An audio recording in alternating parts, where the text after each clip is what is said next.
Bonjour, vous êtes bien sur le répondeur automatique d'Alain Soral. Je ne prends ni les injures ni les appels masqués. Laissez votre message après le signal sonore. On verra si on vous répond.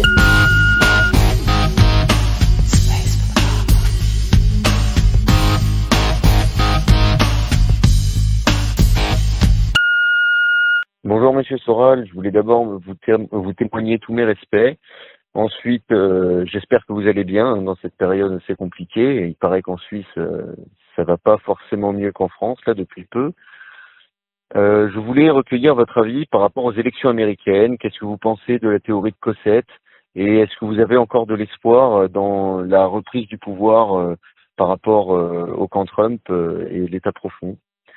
Voilà. Et ensuite, est-ce que vous pourriez donner votre avis par rapport à la situation française? Est-ce qu'on aura encore, une chance de s'en sortir, de sortir de cette dictature sanitaire? Voilà, je vous remercie. Au revoir.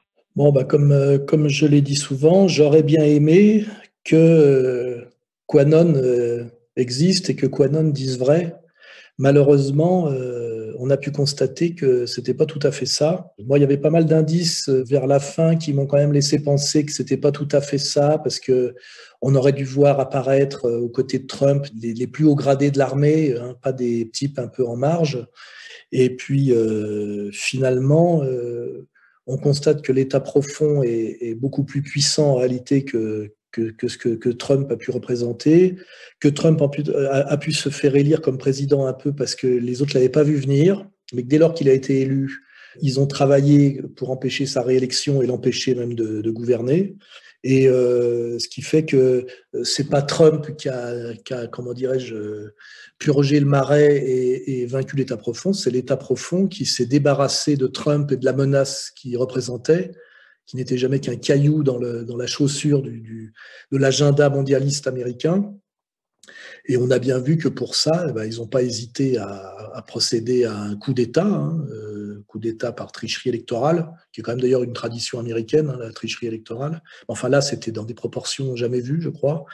Et on a vu surtout qu'au niveau des politiques de tous les pays à peu près et des médias mainstream, il y avait quand même unanimement, comment dirais-je, un propos qui couvrait ce coup d'État, ce qui est ça qui a été très très impressionnant, c'est-à-dire à quel point finalement Trump, qui représente sans aucun doute la majorité des Américains, avait peu de relais de haut niveau, au niveau national et même mondial, pour pouvoir continuer sur sa ligne politique patriote, plutôt isolationniste, etc. Et ça, c'est vrai que ça a été un coup très dur pour les gens comme moi, parce qu'on espérait beaucoup. On espérait beaucoup en Trump et malheureusement, on peut rien lui reprocher, mais on découvre que finalement Trump n'était jamais que le chef des gilets jaunes américains, quoi. Et un type qui ne venait pas strictement du milieu de la politique, enfin du bipartisme républicain-démocrate, qui a réussi à se faire élire sur un peu un coup de poker et qui là s'est pris dans la gueule la machine politique américaine, puisqu'il a été non seulement vaincu par les démocrates, mais trahi par les républicains. Ce qui veut dire que maintenant, en plus maintenant, il est dans un champ de mine de procédures contre lui, c'est-à-dire que par les réseaux bancaires, on essaye de le ruiner, on va le poursuivre aussi pour tentative de coup d'État, puisqu'en fait l'histoire du Capitole, on lui met sur le dos. Et maintenant, il est un peu contraint à une position défensive, donc il n'est même pas dans une position de reconquête, mais ça n'empêche pas que ce qu'il représente est toujours là, est majoritaire, et forcément cette dictature entre guillemets démocrate, oui d'ailleurs c'est bien ça la démocratie, hein. Je lisais quelque part l'autre jour, c'était très, très, très, très bonne définition, que la démocratie, c'est ce qui permettait de faire libérer Barabbas et crucifier Jésus. Et je pense que c'est exactement ça, oui. Et on voit bien que ce que représente Trump donc ne va pas s'éteindre sous prétexte que les autres ont réussi à lui voler les élections. Alors, est-ce que cette force, c'est lui qui va l'incarner demain? C'est pas sûr, parce qu'il faudrait peut-être quelqu'un de moins riche, de plus jeune. Mais en tout cas, il a montré la voie, et c'est une première tentative. Si on veut faire des parallèles un peu osés, on se rappelle que Hitler a tenté un coup d'État assez tôt, qu'il a amené en prison. Et puis, finalement, il est quand même arrivé au pouvoir par les voies légales, d'ailleurs, il faut le rappeler. Je crois que c'est une bonne dizaine d'années plus tard, hein, ou 8, comme je prépare pas, je ne sais pas si c'est 10 ans, 8 ans, je ne me rappelle plus, il faut regarder les dates. Donc, de toute façon, ce que représente Trump va rebondir et va chercher à avoir sa revanche politiquement, c'est certain, mais sans doute, ça ne sera pas forcément par Trump. Et là, ce qu'on va constater dans les mois qui viennent, c'est est-ce qu'il va avoir l'énergie et les moyens de monter son propre parti, qui serait un parti patriote, qui serait ni démocrate ni républicain, donc un parti de troisième voie, ce qui est absolument nécessaire. Est-ce qu'il a les moyens, avec son entourage, de monter des médias indépendants, puisque je rappelle que Fox News l'a trahi très très vite, hein. Et puis après, les GAFA l'ont muselé, ce qui prouve quand même la violence de la dictature dans laquelle on est aujourd'hui, hein.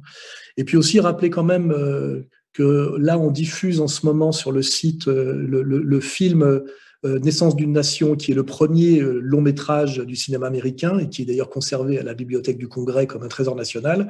Et je rappelle que ce film est une apologie du Ku Klux Klan. Et ce film montre très bien les schémas de domination qui sont en place aux États-Unis et qui, en 1860, étaient déjà les mêmes qu'aujourd'hui, à savoir ce que Griffith appelle les affairistes du Nord, vous voyez de qui il veut parler, qui se servent en fait des Noirs, et là on pense à Soros et Black Lives Matter, pour mater en fait l'esprit américain des États confédérés, c'est-à-dire ce Sud dont Michael Jones nous explique bien qu'il est d'essence profondément catholique, européenne et même française, et que c'est, on va dire, la beauté de l'Amérique par rapport à cette Amérique qui n'est que la continuation de l'Empire anglais et qui était incarnée par les États de l'Union, qui ont gagné, je le rappelle, hein. Donc, ayez bien cette perspective de la longue histoire, que finalement, ce que représente Trump aujourd'hui et son électorat, c'est jamais que la perpétuation de ce qui a donné la guerre de sécession, c'est-à-dire deux visions de l'Amérique, hein. Une Amérique confédérée de petits producteurs, et puis l'Union qui est en fait les rubber barons, hein, c'est-à-dire les affairistes des grandes villes industrielles du Nord, et donc le pouvoir bancaire et ceux qui sont derrière. Et qu'en fait, que cette guerre rebondit régulièrement. Et là, elle a été, cette revanche du Sud que représentait Trump a été étouffée et je dirais violentée, trahie, je ne sais pas comment dire, électoralement, mais c'est pas fini, ça va rebondir. Et ça rejoint d'ailleurs un peu ce sur quoi je travaille en ce moment et ce dont je parle dans mon prochain livre, c'est-à-dire ces deux esprits qui sont en lutte permanente aux États-Unis. Cet esprit qui est typiquement l'esprit on va dire puritain anglo-saxon et qui a beaucoup à voir avec toute cette violence composite de l'Empire anglais qui remonte à Cromwell, hein, et qui passe par Disraeli.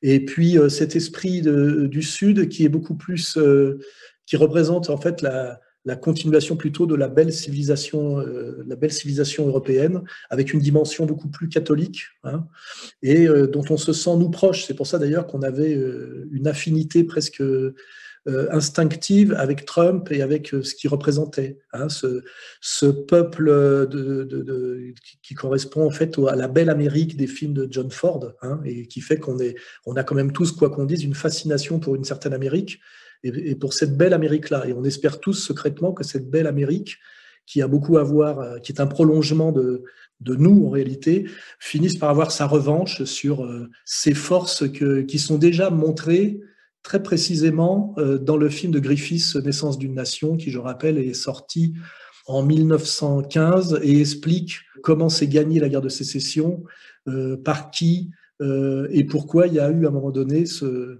sursaut du Sud incarné par le Ku Klux Klan. Que nous, on nous montre toujours les exactions du Ku Klux Klan, mais on n'explique jamais d'où est née cette colère et ce sursaut, je dirais, qui, quand on comprend les tenants et les aboutissants, était assez légitime. Voilà. Bon, ça vous donnera peut-être envie de creuser tout ça. Par contre, pour Quanon, effectivement, malheureusement, la conclusion, c'est que Quanon, on l'a eu dans le cul. C'est ça le symbole Q de Quanon, c'est qu'à la fin, on l'a dans le cul. Et Cossette, c'est le danger de croire au billard à 4, 5, 6 bandes. Comme je le dis, au-delà des 3 bandes, ce n'est plus trop possible. Il y a quand même des limites à la réalité. Et il ne faut pas être plus complotiste que le complot lui-même, quoi, hein, voilà. Donc, peut-être que oui, moi j'ai une longue pratique de la politique. Et à un certain moment, quand je décroche de certaines thèses, c'est parce qu'il y a quand même des signaux du réel que vous devez remarquer qui doivent être là. Et quand ils sont pas là, et qu'on n'est que dans les projections, alors ça peut donner les Illuminati, ça peut donner les reptiliens, on sort quand même du réel. Moi, je sais que des choses existent, la franc-maçonnerie, ça existe, la puissance de la communauté organisée, ça existe, le grand capital, ça existe. Tout ça, j'ai vérifié que ça existait. D'ailleurs, je l'ai vérifié parce que je les prends dans la gueule. C'est quand même le meilleur moyen de vérifier qu'une chose existe. Le moyen de vérifier qu'une porte existe, c'est que il faut pouvoir l'ouvrir, quoi. Hein. Et au-delà, moi, je pense qu'on est un peu dans le délire. Alors, est-ce que ce délire est instrumentalisé pour disqualifier justement par exemple, la vision du monde et les thèses que moi j'incarne? C'est ça encore, c'est une question subtile. Est-ce que Cosette est un idiot utile? Est-ce que c'est quelqu'un qui a trop rêvé? Je sais pas, mais bon, voilà, il faut qu'à un moment donné, il révise sa copie parce que ça ne s'est pas passé comme il a dit, quoi. Hein, voilà. Et ça, c'est important de tenir compte de la réalité quand même. Alors, la question sur la France, c'est pareil. Moi, je ne suis pas devin. Ce qui est évident aujourd'hui, c'est qu'on est dans une situation parfaitement radicale qui fait qu'on ne peut plus dire Soral nous emmerde avec ses problèmes, ça ne nous regarde pas, etc. Aujourd'hui, on voit bien que l'alternative, c'est révolution ou esclavage, hein.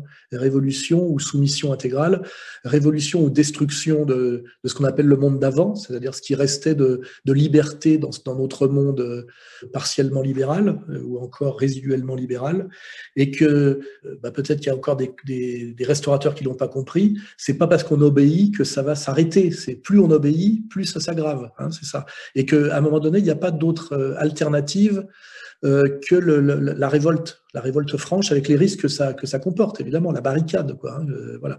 Mais il faudra qu'on en arrive là, ce que j'ai appelé à une époque, si vous vous rappelez bien, il n'y a pas si longtemps, le passage nécessaire des gilets jaunes aux gilets bruns.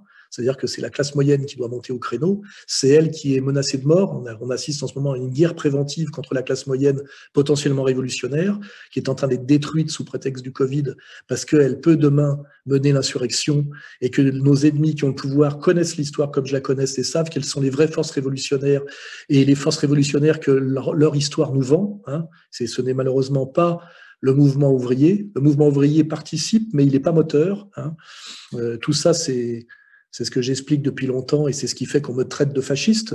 Tout ça est assez cohérent quand on analyse non seulement la longue histoire, mais plus précisément l'histoire du XXe siècle, hein, parce que toutes les démonstrations sont dans le XXe siècle, de la Révolution d'octobre, en passant par les épopées dites totalitaires des années 30, et puis tout ce qui est advenu après Nuremberg. Hein, voilà. Donc c'est pareil, moi la seule chose que je peux faire, et je le répète, c'est vous aider à vous cultiver pour avoir une vision la plus précise des choses et des rapports de force, afin de pouvoir bouger utilement et sans doute au bon moment, parce qu'il sera question de bouger.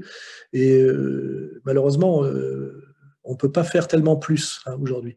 Donc, voilà, moi je fais ce travail, et je pense que ça finira par arriver, hein, cette insurrection générale. Mais dans combien de temps et à quel prix, ça on peut pas le dire. Et puis si ça n'arrive pas, eh ben on sera dans le talon de fer de Jack London, hein, c'est-à-dire lui il dit que ça dure 300 ans, bon c'est un peu pessimiste, mais on se rappelle par exemple pour ceux qui voient de façon très noire le communisme soviétique et la révolution bolchevique et ce que ça a donné, eh ben c'est une épopée assez brutale sans doute pour certains, qui a duré 70 ans, mais ça a fini par tomber. Donc, toute la question est la question du temps. Une vie d'homme adulte, c'est pas tant d'années que ça, c'est peut-être 4 décennies, et on est toujours pressé que les choses arrivent et que les choses changent. Alors après, le désespoir, c'est de confondre en fait 30 ans et l'éternité, d'où la phrase de Maurras, hein, le désespoir en politique est une bêtise sans nom, je ne sais plus la phrase exacte.